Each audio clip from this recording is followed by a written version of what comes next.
विघ्नहर्ता श्री गणेश, श्री गणेश, श्री गणेश।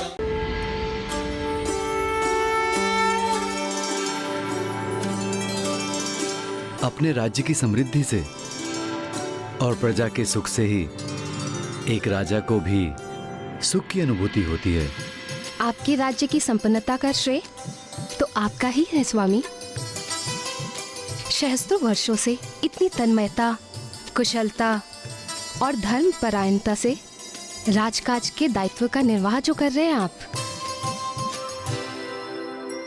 मेरा श्रेय तो इतना ही है देवी कि प्रभु की कृपा से ना कभी धर्मपथ से भटका और ना ही मेरे द्वारा किए जाने वाला यज्ञ कभी रुका।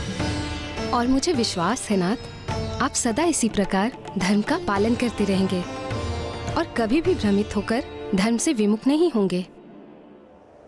राजा देवोदास, माना कि आप बहुत ही धर्मपरायण हैं, न्यायप्रिय नेक शासक भी हैं, किंतु आप एक मनुष्य भी हैं और मनुष्य अपने धर्म के प्रति कितनी भी निष्ठा क्यों न रखता हो, उसकी कोई ना कोई दुर्बलता अवश्य होती है। अब मैं देवराज इंद्र तुम्हारी ऐसी परीक्षा लूंगा कि तुम्हारी सारी दुर्बलताएं मेरे समक्ष प्रकट हो जाएंगी। मेनका,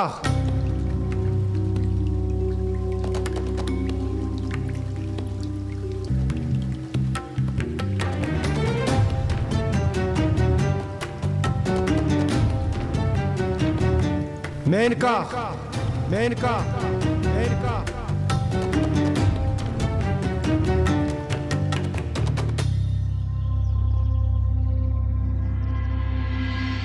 रंभा,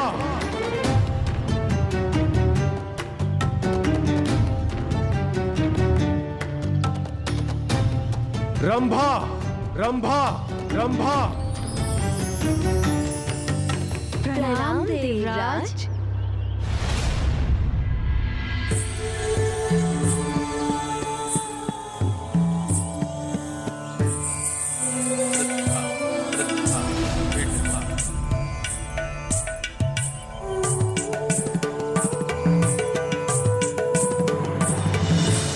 आदेश दीजिए देवराज।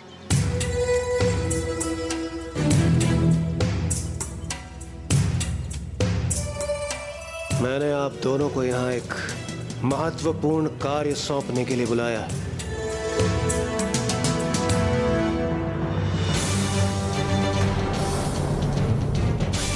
इंद्रदेव को युक्ति सूझी भी है तो उनके स्वभाव के अनुरूप राजा देवदास की परीक्षा हेतु उन्होंने स्वर्ग की 2 सर्वाधिक सुंदरियों को बुलाया है। उन्होंने मुझे आप दोनों के अपूर्व सौंदर्य से, आपके नारी सुलभ आकर्षण से एक पुरुष की परीक्षा लेनी है। इसलिए मैं चाहता हूं कि आप दोनों वहां जाएं और अपने सौंदर्य से उस पुरुष को सम्मोहित करें।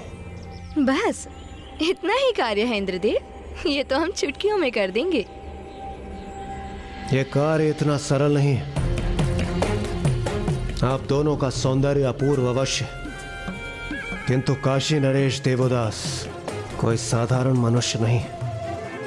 वो अपनी भक्ति, धर्म और कर्तव्यों के प्रति सजग है। इसलिए मैं चाहता हूं कि आप दोनों समझ गए देवराज। देवराज, हमारे समक्ष तो इनसे भी महान व्यक्तित्व झुक गए, तो राजा देवदास कितने भी असाधारण क्यों ना हो, हम दोनों जाके उनके राज्य भवन में अपने नृत्य से उन्हें लुभा लेंगे। आप तनिक भी चिंता मत कीजिए देवराज। चिंता नहीं, मुझे आप दोनों पर पूर्ण विश्वास है। राजा देवोदास इस परीक्षा में अवश्य विफल होंगे। विलंब मत कीजिए, शीघ्र प्रस्थान कीजिए। मेरे अनुसार धर्मप्रिय राजा देवोदास को समझाने अथवा उनकी परीक्षा लेने हेतु अप्सराओं को भेजने का कोई औचित्य नहीं। राजा देवोदास, आपको ज्ञात नहीं आपको मोहित करने के लिए मैंने किसे भेजा है? बस एक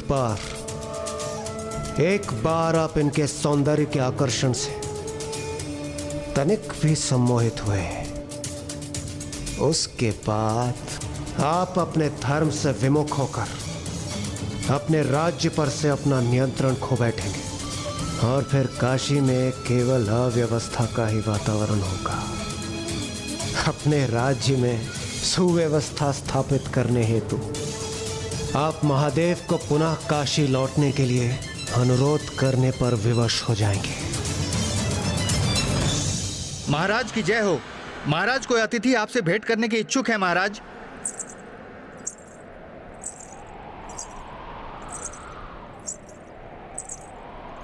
ये किसके पायल की ध्वनि है?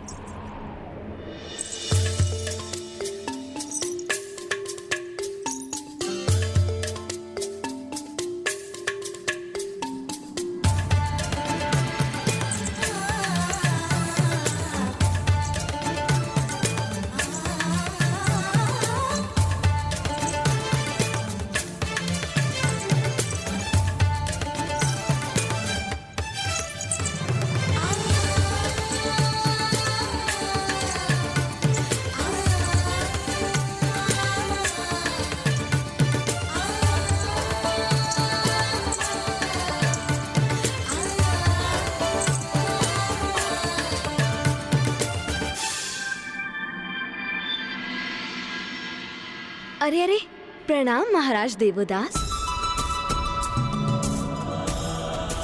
आपने अपने नेत्र झुका क्यों लिए महाराज? सौंदर्य को देखना, उसकी प्रशंसा करने पर तो कोई निषेध नहीं। ये तो सर्वथा उचित है, उत्तम है। इसलिए आपका हमें देखना किसी धर्म के विरुद्ध नहीं। इसे अपने सौंदर्य का अपमान न समझे देवियों, किंतु पर स्त्री पर दृष्टि डालना महाराज देवोदास के लिए पाप के समान है।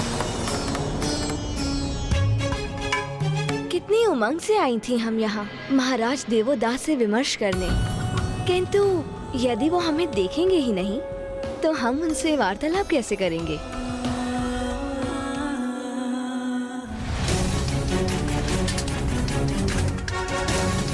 बस कुछ ही समय की बात है देवदास। रंभा और मेनका के सौंदर्य के आकर्षण से तुम्हें वशीभूत होना ही है। तुम्हें आभास भी नहीं होगा और तुम सम्मोहित हो जाओगे। वे हमारे मुख को नहीं, हमारे चरणों की ओर देख रहे हैं, किंतु कोई बात नहीं, हमारे चरण ही पर्याप्त हैं इन्हें मंत्रमुग्ध करने के लिए।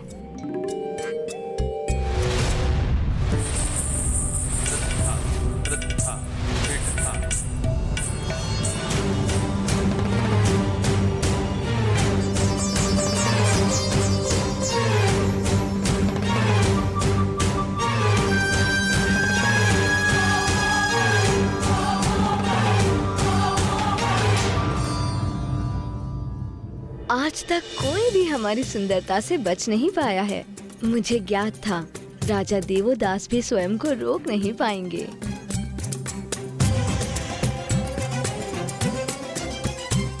माताओं,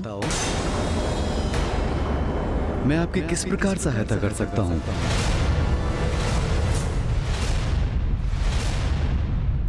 यदि आप हमारे सौंदर्य को एक बार अपनी दृष्टि से देखेंगे तो आप हमें माता नहीं सुंदरी कहकर संबोधित करेंगे।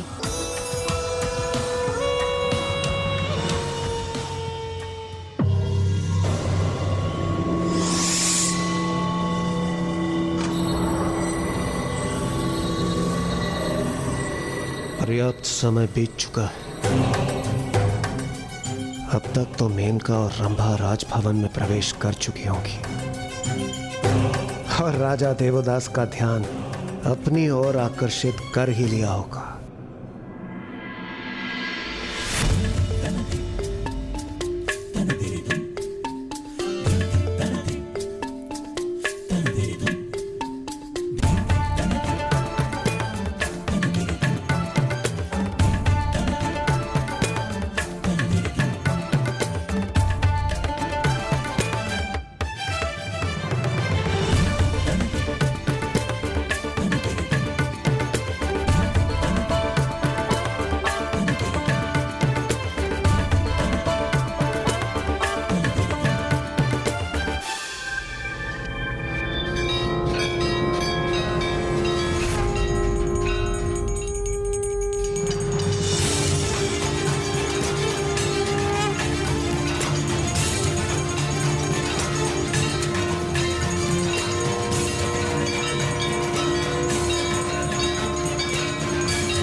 ये काशी नगरी में मां गंगा की महाआरती का समय है।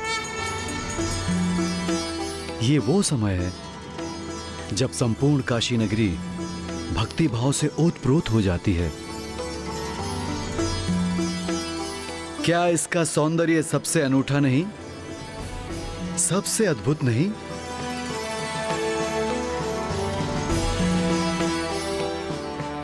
सुंदर है ये स्वर, ये भाव अति सुंदर है।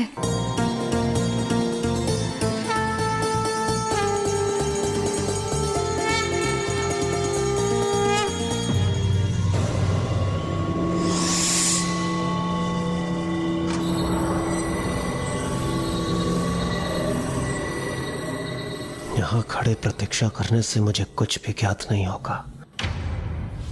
मुझे राजभवन की ओर चलना चाहिए। वहां क्या घट रहा है तभी मुझे ज्ञात हो पाएगा। यही उचित है।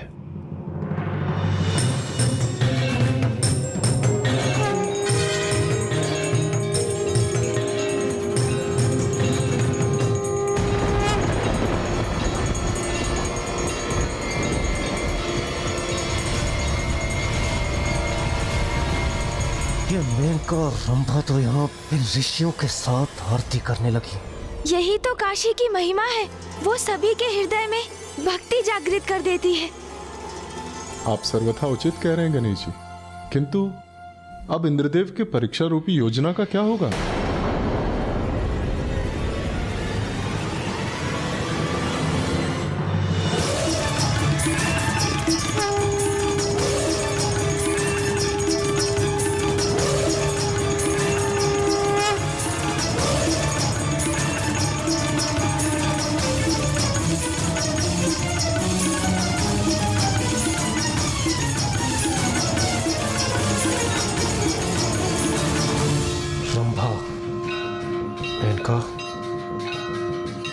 रंभा, मेनका,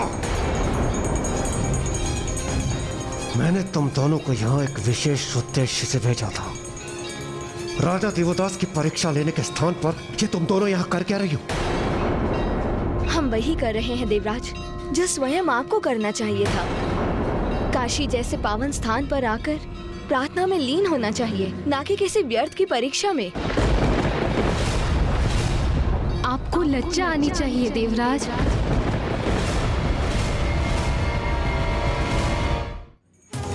राजा देवदास जैसे धर्मनिष्ठ और कर्तव्यपरायण राजा को हमारे सौंदर्य से सम्मोहित करवाने का प्रयास कर रहे थे आप। वो धर्मनिष्ठ हैं, अध्यात्म के भाव से परिपूर्ण हैं, और आज उन्हीं के कारण हमें इस महाआरती में लीन होने का सुनहरा अवसर प्राप्त हुआ है। देवराज इंद्र, आप भी अन्य सभी कुछ छोड़कर काशी के इस दिव्य सौंदर्य और यहाँ की भक्ति में ओतप्रोत वातावरण से अपना आत्मसात कीजिए। और यदि हमारा सुझाव समझने में असमर्थ हैं आप, तो राजा देवदास के समक्ष उपस्थित हो जाइए देवराज। वो आपके विचारों को भी स्वच्छ कर देंगे। मायावी राजा देवदास ने तो संपूर्ण काशी को मंत्रमुग्ध कर रखा है। यहाँ आकर ये अप्सराएं उसे सम्मोहित करने के स्थान पर उसका अनुसरण करने लगी। बस बहुत हुआ। अब मैं अब इस देवदास को उचित पाठ सिखा कर ही रहूंगा।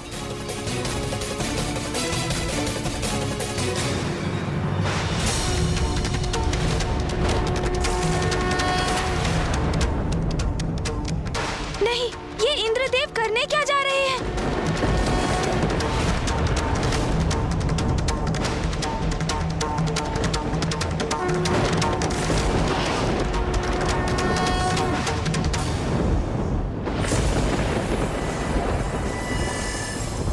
नाथ, अचानक ऐसा क्यों हो रहा है?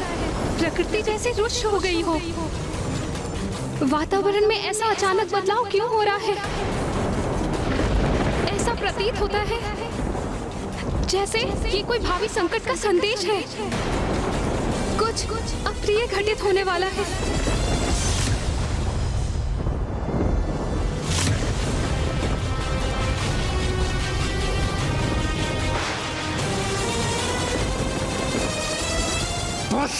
देवदास, बस बात हुआ। मैं तुम्हें काशी पर अपना एकाधिकार स्थापित करने कदापि नहीं दूंगा, कदापि नहीं। काशी महादेव की है और महादेव की ही रहेगी। अब तुम देखना, मैं अपने प्रभाव से ऐसा प्रकोप उत्पन्न करूंगा कि तुम महादेव से पुनः काशी लौटने की भीख मांगोगे।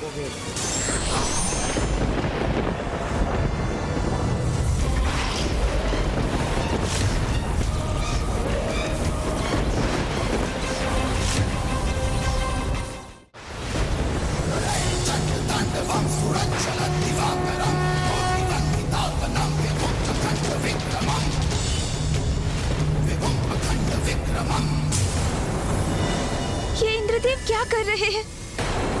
पिताश्री ने तो राजा देवोदास को समझाने की अनुमति दी थी। किसी भी प्रकार की हिंसा को बड़े कठोर शब्दों में वर्जित किया था उन्होंने।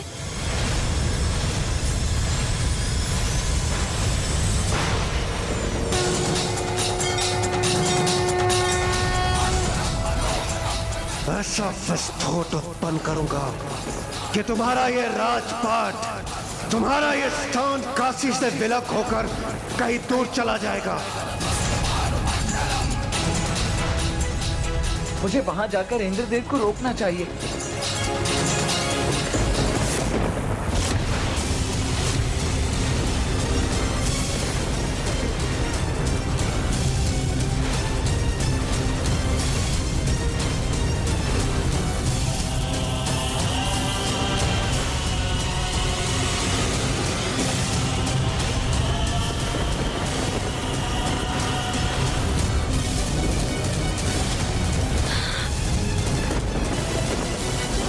महादेव, मैंने अपने सभी शब्दों का मान रखा है, सदा धर्म का पालन किया, फिर ऐसा सर्वनाश क्यों हो रहा है?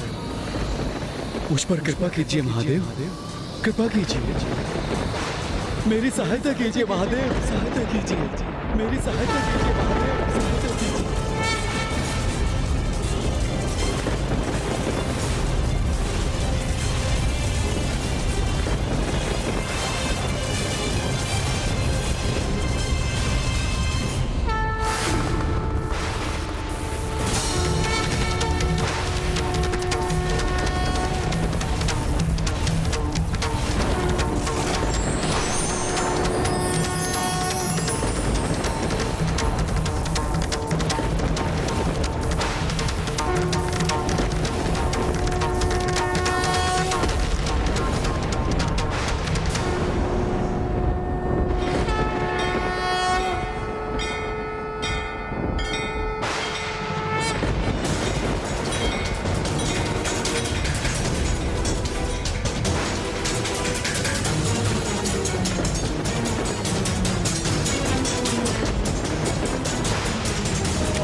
इंद्रदेव, ये कैसा अपराध कर दिया आपने? जो स्थिति पिताश्री ने नियत की थी, उसी को भंग करने का दुस्साहस किया आपने। धन्यवाद महादेव, धन्यवाद।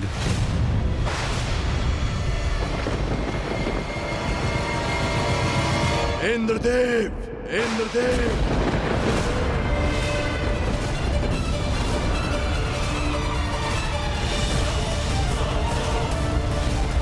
मेरे आदेश के उपरांत भी आपने हिंसा का प्रयोग किया। मैंने सतर्क किया था ना आपको, चेतावनी भी दी थी। सर्वथा अनुचित कृत्य किया है आपने। अभी यहाँ लौटिए, इसी क्षण।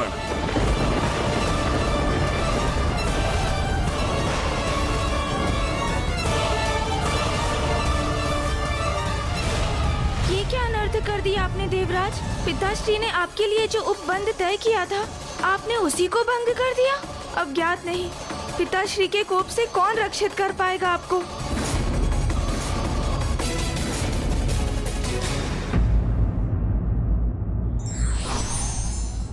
धर्म पथ पर अडिग होकर चलने वाले को कोई सरलता से भ्रमित नहीं कर सकता।